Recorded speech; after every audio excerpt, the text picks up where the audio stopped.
네, 안녕하십니까. 정인태 신지식인 TV입니다. 저는 국립한국복지대학교 특임교수를 역임한 정인태입니다.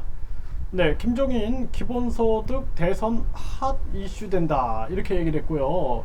이재명은 당연히 땡큐가 되겠죠. 그쵸? 네, 이런 상황 한번 보겠습니다. 네. 지금 이재명 안심소득 오세훈 겨냥한 이재명 김종인도 기본소득을 주장했다. 이렇게 웃고 있네요. 그렇죠? 네, 김종인도 기본소득 주장했다.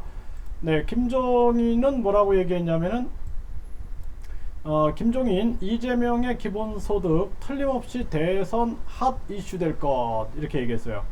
네, 이제 정확하게 보고 있는 거예요. 왜냐하면은 이제 이 기본소득이 됐든 안심소득이 됐든 또는 공정소득이 됐든 또는 뭐 국민 기본 자산제가 됐든 간에 국민에게 지원하는 것은 이건 어쩔 수 없어요. 이거 4차 산업혁명의 이거는 최대 과제입니다. 이거는 진행됩니다. 네, 그래서 이게 뭐 국민 배당금이 됐던 국민 권익금이 됐던 다 국민에게 돌아가게 돼 있어요. 그래서 김종인이 그냥 이 시대적 상황을 그대로 얘기한 거예요. 네, 이렇게 얘기를 한 거고, 그리고 그 다음에 이 최문수는 뭐라고 얘기했냐면은 기본소득은 우파 정책이다, 신자유주의 속임수다 이렇게 얘기했어요.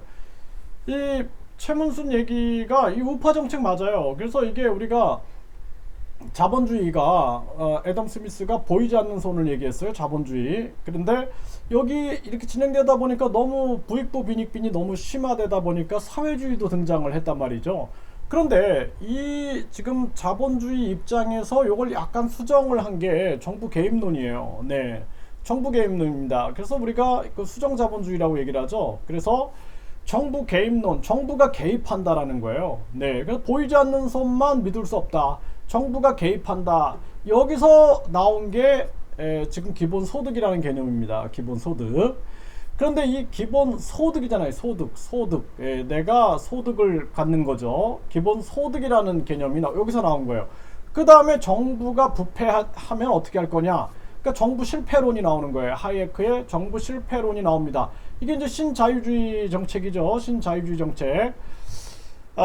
그런데 여기 이제 이 다음이 국민 배당금이다, 국민 권익금이다. 전 그렇게 보고 있어요. 그렇기 때문에 국민 주권주의로 가게 되면은 국민 주권 시장 경제, 국민 주권 정책으로 가게 되면은 그 다음에는 국민 배당금이나 국민 권익금 쪽으로 가게 돼 있습니다. 국민이 이 모든 예산들을 아껴가지고 국민에게 나눠준다라는 거예요. 네.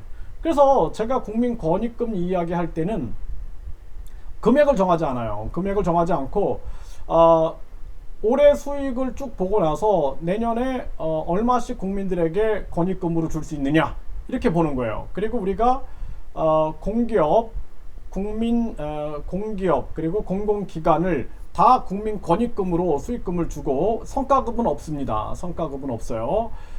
그리고 모든 공무원들은 성과급은 없습니다. 네, 성과급이 있을 수가 없어요. 네, 그거는 공무원들은 국민에 대한 봉사 그리고 지금도 연봉이 많습니다. 그렇기 때문에 이 모든 금액을 국민에게 되돌려준다.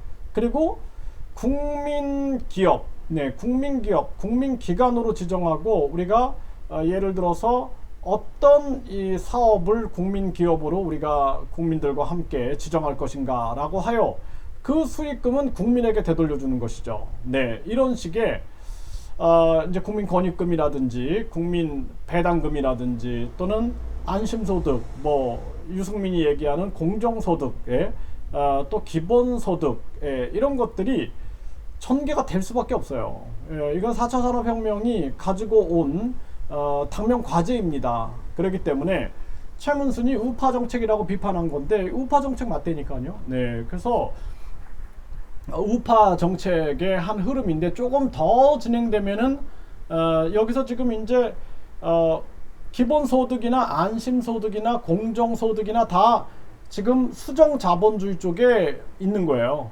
그러다가 이제 여기서 정부 실패론이 나옵니다. 정부 실패론이 나와서 이게 정부가 계속 개입하다 보니까 정부가 타락하고 공무원들이 타락하여서 정부가 실패하지 않느냐, 도덕성을 지키지 못하지 않느냐.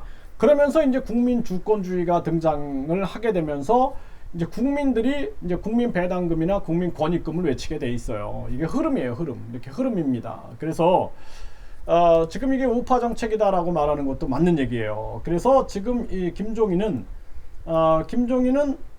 경제 민주화를 외치고 이 반대한 이준석의 이해 잘못한 듯 이런 얘기를 했어요. 그래서 이 김종인의 경제 민주화라는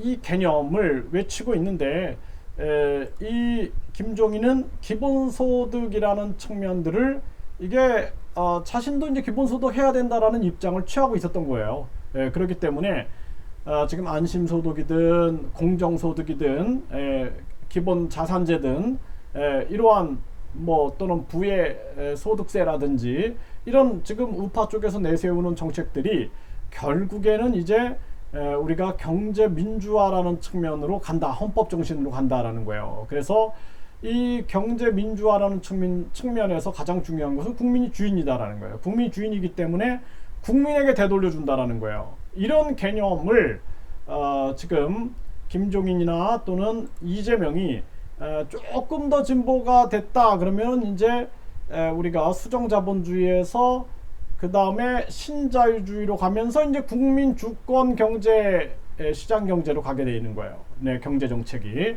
그래서 정치적으로 경제를 푸는 거하고 경제학자들하고 다른 거예요. 네, 그래서 정치 경제라는 측면들을 정치와 사회와 경제를 아우르면서 분석하면서 시대적 상황을 적절하게 우리가 이해했을 때 가장 훌륭한 경제 정책이 나올 수가 있게 되는 것입니다.